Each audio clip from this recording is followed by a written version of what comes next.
So this is angiogenesis and vasculogenesis exercise. This is a model building exercise. You will not build the model is already built, but you will implement the model as a simulation in CompuCell.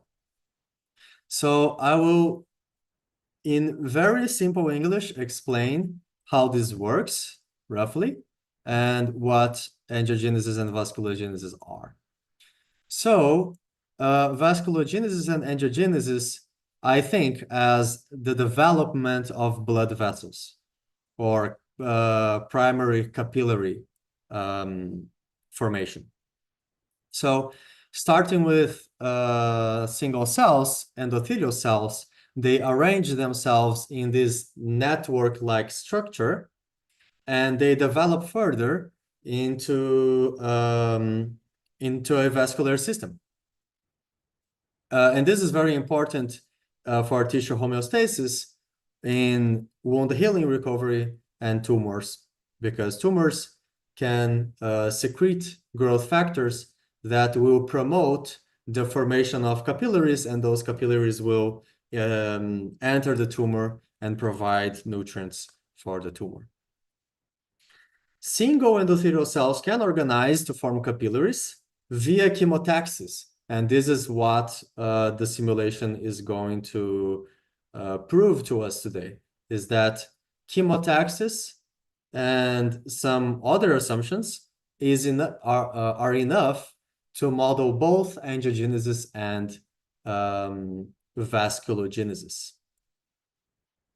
In vasculogenesis, we have the formation of the early vascular plexus or early capillary plexus from differentiated endothelial cells spread out in the medium, in the substrate. And in angiogenesis, we have the formation of new blood vessels from pre-existing ones. What you're going to show in the simulation is that the same mechanism drives both phenomena. So this is a video of angiogenesis. You have a pre-existing blood vessel and new blood vessels emerge, sprout from the pre-existing one. And this is vasculogenesis, where cells, endothelial cells, start spread in the substrate, and they connect, building these interesting structures called capillaries, vascular networks. So the observations are that in the first few hours, the endothelial cells migrate independently. They keep a round shape, and when they touch each other, they stop the chemotaxis, they stop pushing each other, and they start interacting via adhesions to form the network.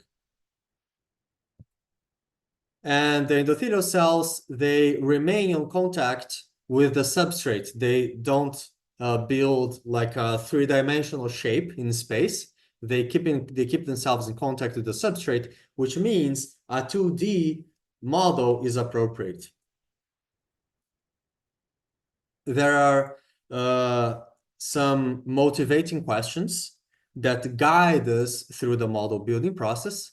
And the questions are, how does the cell density affect the tissue configuration, the outcome, the shapes? How does cell adhesion affect the outcome, the shapes of our tissue configuration? And how does the field decay in medium affect tissue configuration? There are other questions you can ask yourself. For example, how can you predict an angiogenesis pattern from the parameter setup? And how can you guess the parameters from the simulation output? There were previous mathematical models. I will show you a model based on chemotaxis. Chemotaxis, again, is when cells migrate preferentially in the direction of the gradient of a field. In this case is VEGF. And that the endothelial cells themselves produce.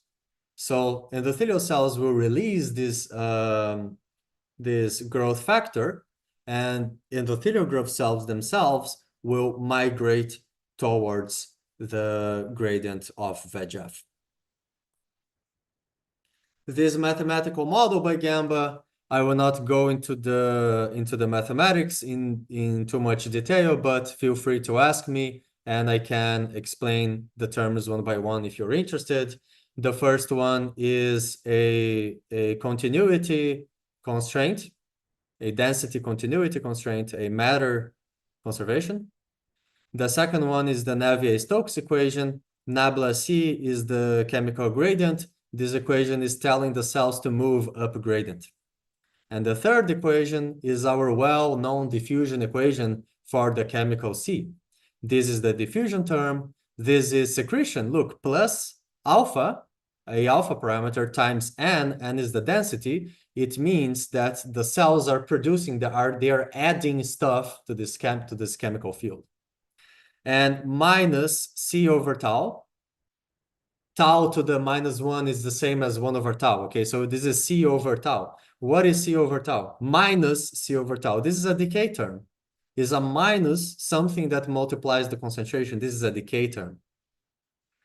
So the outcome of this mathematical model is that the density n of cells will move with a certain velocity v, driven by the gradient of the chemoattractant C, excreted by endothelial cells, and the outcome of these equations is the formation of these network-like structures. The assumptions of this model are cells migrate to higher concentration of cells because cells are producing the VEGF field. Saturation of VEGF gradient inhibits directional cell migration, although you're not obligated to have this assumption. It can work without saturation if you set the parameters correctly.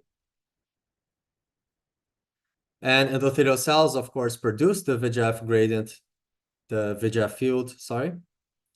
And we also need to assume that contact between endothelial cells inhibit chemotaxis. So as soon as they get in contact to each other, they stop pushing each other. They form adhesions and they stop the chemotaxis, which means we are going to use the chemotact towards medium so that we prevent chemotaxis towards endothelial cells. And in biology, it happens that VE cadherin clusters suppress chemotaxis at the cell-cell interfaces. So this is biologically accurate. Our model comprises of the following objects: endothelial cells, the VEGF field, and the medium. And the behaviors for each of these objects are, first, for endothelial cells, they have volume. They can have an elongation. We are not going to work with that, but in reality, they do have an elongation. And they also diffuse. They have these membrane fluctuations, so they also diffuse through space. The VEGF field has the following behaviors: diffusion and decay. And now let's go to the interactions. These are the most important ones for this model. So endothelial cells adhere. They have adhesion between each other. Endothelial cells with the VEGF field are first, endothelial cells secrete the field and chemotax towards VEGF gradient. It is possible to distinguish that urine in experiments by suppressing adhesions, suppressing cadherins. Endothelial cells and medium, they interact by contact avoidance or surface tension using the contact plugin. And there is also an interaction between three objects: endothelial cell, medium, and VEGF, which is the contact-inhibited chemotaxis. So when the endothelial cell is in contact with VEGF, it stops chemotaxis. So it depends whether or not the endothelial cell is in contact with only medium or with VEGF or with other endothelial cells. Finally, the dynamics are first the GGH algorithm, the POTS algorithm for cells. the diffusion equation for the field, and rules. For example, one of the rules here is when a cell is in contact with another cell, it inhibits chemotaxis. The POTS version of the vascular development will start with endothelial cells chemotaxing everywhere. And if we just do that, we'll get blobs, like in figure C. And when we introduce chemotaxis, when we inhibit chemotaxis at endothelial cells, interfaces with other endothelial cells, we finally get a network pattern. So we need the chemotaxis inhibited by contact to form the networks. GGH carries the name of the founders, Glaser, Granet, and Hodgwag, the creators. One of the creators are in the room now. So this is the difference between a simulation with contact inhibited chemotaxis and without contact inhibited chemotaxis. So in the left, we see the formation of blobs, and in the right, we see the beautiful patterning of vasculogenesis. But this simulation is easily generalized to 3D. And let me try to explain the instability dynamics of the formation of these networks. So starting with a blob of cells, there is a gradient of VEGF in the border of the cluster because the endothelial cells, they are secreting this field, and this field decays in medium. So you have this gradient in the borders of the cluster. Because of the gradient and the cells that are in contact with the medium, they are chemotaxing inwards. As soon as you have a bump and a valley in this border of the cluster, you'll have different gradients. So this bump over here has a less steep gradient than this intrusion, which has a steeper gradient. And if you have a steep gradient, the cells will chemotact with more strength than the cells in the bump, in the protrusion. And this generates an instability because the intrusion will tend to be more and more intrusive, and the protrusion will tend to be more and more protrusive. So what's going on here is the higher gradient creates a stronger chemotaxis that squeeze the cluster, and then by squeezing the cluster, you throw these arms of cells, these filaments of cells, these narrow groups of cells outwards from the cluster. And the contact inhibited chemotaxis ensure that these forces are only applied on the surface with medium, so the cells that are inside the cluster, they are not experiencing a chemotaxis force. They're only experiencing a hydrostatic force from the fact that these outer cells are pushing inwards. Any question here? Yeah, what is causing the contact inhibition between the cells in the gradient or cells in the medium? Cadherins. Cadherins inhibit chemotaxis because chemotaxis require the formation of actomyosin structure inside the cell, and the cadherins between cells will inhibit the formation of those structures in that direction. They will only form in contact with the substrate. Could it be said that that's a substrate that they are not wanting to adhere to? They want to adhere to the substrate, they are adhered to the substrate, but what inhibits the chemotaxis is when they make connections to other cells via these VE cadherins molecules. Yes, adhesion with substrate is through integrins. The integrins is what connects the actomyosin net to the substrate. So again, answering year-end question, how can you experimentally distinguish between inhibited chemotaxis and simple interactions? You can do that by inhibiting the VE caderines and showing that the tissue outcomes are different in the experiment. And you can do the same thing in CompuCell. So before we start this exercise, this model building exercise, I want to remind you guys how to manipulate windows in this CompuCell.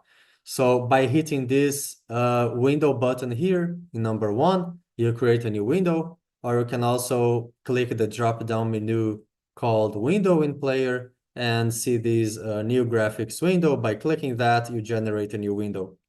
Once you have your window generated, you can click the drop-down menu to visualize either the cell field or the chemical field in your simulation. So this way you can have multiple windows in your player and visualize different stuff. So finally, this is the exercise.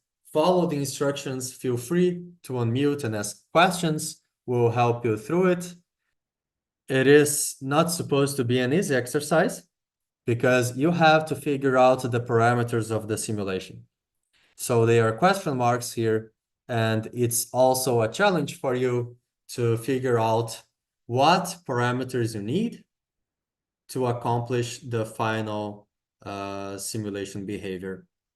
If you don't want the challenge, just download the simulation, run, and play with it. The simulation is together with the student materials. Do different windows display different views of the exact same simulation? Yes. So now for the first time, you will experience the challenge of setting appropriate parameters for your simulation. You'll get the model structure in your simulation, and then you look at it, you press run, nothing happens. And then you tweak the parameters a little bit, and then you press run, all cells die. And then you, what do I need to do? And then you tweak the parameters a little bit more, and then your cells die again. And then you tweak the parameters a little bit more, and then your cells don't do anything. And then you keep tweaking the parameters, and you do that until you find the outcome that you were expecting. And I will tell you, it gets easy when you truly understand the mechanisms, because the simulation is only obeying the mechanisms that you set. So if you understand how the mechanisms work, you can adjust the parameters in such a way that they will give you a simulation that behaves the way you want. So if you have difficulty setting the parameters, my tip to you is go back in the slides and read the slides. Try to understand really what is going on. How is chemotaxis playing? What is the field doing? And etc. The field boundaries, you change in the XML. How we add lambda chemo. Please take a look here. When I go CC3D project, the new CC3D project, then I go next, add a field. Sorry, this is a cell. Then I will add a field. In the cell properties and behaviors, you will choose chemotaxis here. That's how you add chemotaxis. And how you add lambda chemo. Once you reach this window here called chemotaxis plugin, you set your lambda chemotaxis, for example, 100. Chemotaxis towards medium, add entry, like this. So this is how you set your lambda. Year-end, your cells are disappearing. That's one of the possible outcomes. Yeah, that's one of the things that happen in the exercise when people are playing with the parameters. You have to tell your cells to not disappear. by changing the parameters. Oh yeah, I forgot about the context energy. Now it's correct. Yes, you can also tweak the contact energy. So effectively, you are working with a system that is 1, 2, 3, 4, 5, 6, 7, 8 dimensions. And this is one of the simplest simulations you can imagine. And it's already 8-dimensional.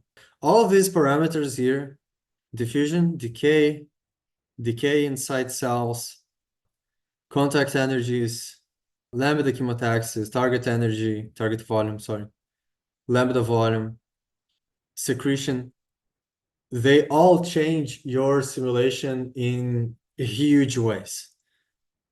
Yes, you should consider contact inhibition. You do that by setting cell chemotaxis towards medium. That's how you implement the contact inhibited chemotaxis. I think Yasmina is showing good progress. Yasmina, make sure, let me give you a tip. Make sure you have decay on medium because your field in medium is positive. It should be 0. Your field in medium should be 0 in those empty spaces. Make sure you deactivated secretion on medium, and then I think you'll be good to go. So Anderson, what you should do there is set your chemotaxis lambda to something. Okay. The exact number is part of the exercise. You'll figure it out. Choose a type of chemotaxis. I would recommend regular for now. Yeah, you can try the other ones, but they're not necessary for the result. And then you want chemotaxis towards medium, only medium. I see in your list that you have EC, comma, medium. You just need medium. If you put EC, comma, medium, then you don't have inhibition, contact inhibition at all, because you are allowing your cells to chemotax towards EC. So take out EC of that list, leave just medium, set a lambda, and then click add entry. Once you add entry, you go next. This is the answer. So these are the parameters that I used for my simulation, but keep in mind, your simulation can achieve the same output with infinite sets of parameters, infinite combinations. Not all of them will lead to the same output, but infinite combinations can lead to the same output. So probably Yasmina got the intended result using different parameters, and that's okay. But using these parameters here, it's a guarantee you get the proper result. Why did you increase the global decay? Good question. So if you go back to the slides, what will you see? What does the decay do here? What is the decay doing here, Yiran? Vikram apparently got it working. Good. Congratulations. That's fantastic work. Let me give you the answer. The decay makes the gradient steeper. Make the field profile steeper, right? The more decay you have, the steeper is the field. The higher the higher is the gradient. So if you have a higher gradient, what happens? First, your cells will have a shorter range of interaction, which means that the arms, the filaments will be thinner. And second, the forces will be higher in the interface. So that's why I increased the global decay. It has to be very high so that the interaction range is short and the forces are very, very, very large. Because remember, you want that cluster of cells to squeeze strongly to release those arms, those filaments. Omar, that's it. Perfect. That's the proper outcome. This is a challenging exercise, in my opinion. So congratulations to you all. You should explore your simulation and answer these questions.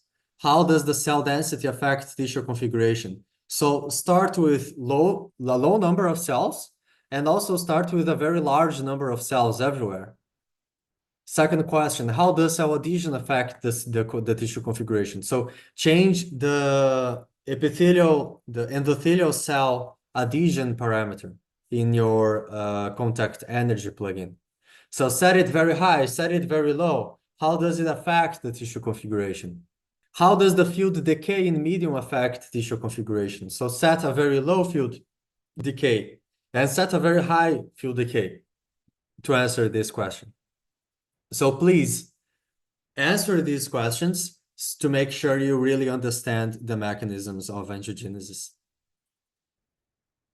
Finally, I will leave these as a homework. So we have these exercises of changing the parameters and seeing what happens, and identifying regimes of when you get the angiogenesis pattern and when you don't get the angiogenesis pattern, depending on the parameters. I also recommend you guys reading this paper if you're interested in the angiogenesis simulation. It's a wonderful hackathon project replicating this simulation, and there is a lot to do on this simulation. So if you are interested in working on it, please reach out. So this is the link to the paper, and I will officially open to Q&A and launch the questionnaire. That's a very nice output from Omar. So the diffusion would come from random motility. And if you go back and look at the video, the cells have some random fluctuation, but the predominant movement looks like it's chemotaxis. So you can introduce diffusion. If you introduce diffusion, your filaments will not be so thin, but you might get the patterning quicker. You might reach the final patterning faster because you don't just rely on chemotaxis. But this is a key aspect. It's not a necessary ingredient to achieve the final output. So there is no need to keep it unless you are truly trying to fit curves from experiments, and then you figure that without that term, it's impossible to match certain results. And then you might think about introducing extra terms. This is just the material derivative, and it's just being stated that the cells go up a gradient. Yes, you're It's correct. kind of like a potential, the Brad say. Exactly, it's a potential. So Omar forgot to set periodic boundary conditions, but that looks so cool. I would not put periodic boundary conditions. I would leave the simulation like this. In fact, if you imagine this, you don't have periodic boundary conditions, and you start with a layer of cells in the bottom. I will do this. Now I will do exactly what Omar was doing. So I will deactivate periodic boundary conditions 128, 0 to 10 with 5. Yeah, so it should do 2, 8. So this would be the true angiogenesis, I think, Hayden. Look, all the cells start in the bottom, and we should see the cells sprouting up if we are lucky, because of the instability dynamics. Maybe I should create more cells.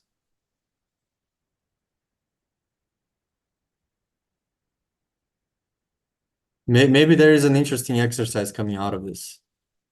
That's why I'm doing this. So let me go to 16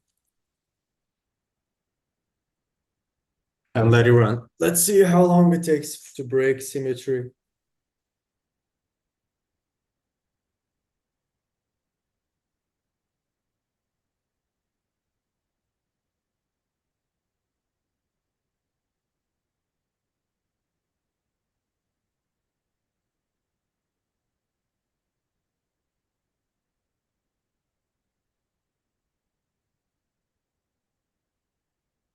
Really stable. Oh, what can I do here? Decay. Increase the decay. Oh, look at this, Hayden. Yep, you're climbing up. Oh, that's nice. Why don't you show the chemical field too? Oh, that looks so beautiful. Let me restart this and yeah, to really break symmetry here, I need to increase actually the global decay a bit. 0.4, let's see if 0.4 is enough. We can see waves. Yeah, it is enough. Just takes a little bit longer, let's see. Okay. Oh, that's so cool.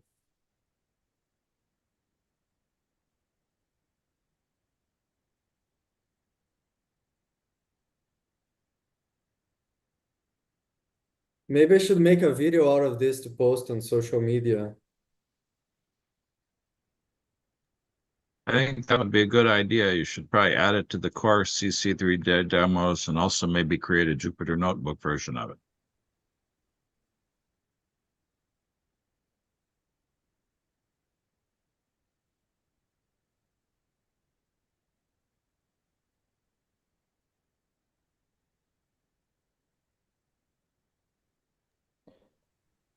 I was researching fibroblast migration, and I was wondering if you know if it's been attempted to simulate the chemotacticals. Still on archive. And I should show you in my YouTube channel some simulations that I've built.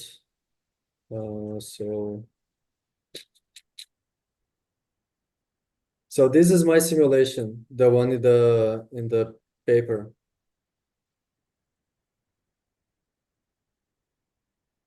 You seen this? Yes. Okay. This is what is in the paper. There is a quantitative result over here that you can see the pattern of migration of the cells going to the right. And there is also these 2D simulation that might work maybe even better than the 3D simulation. You can easily implement chemotaxis on this one. This is not chemotaxis yet, but this would be a wonderful hackathon project to take something like this and make chemotaxis. The other one is this. First, what here. There is a very, maybe one of the coolest CompuCell simulations you can find. This one. Very small code, and this is super complex. Not super complex, but yeah, this one. So it's a single cell. It's not a compartment cell. It's a single cell. And it creates a field as the pixels get copied over medium, the cell creates a field And the field promotes chemotaxis towards medium. And I would think this is also a trivial implementation. This also allows a trivial implementation of chemotaxis.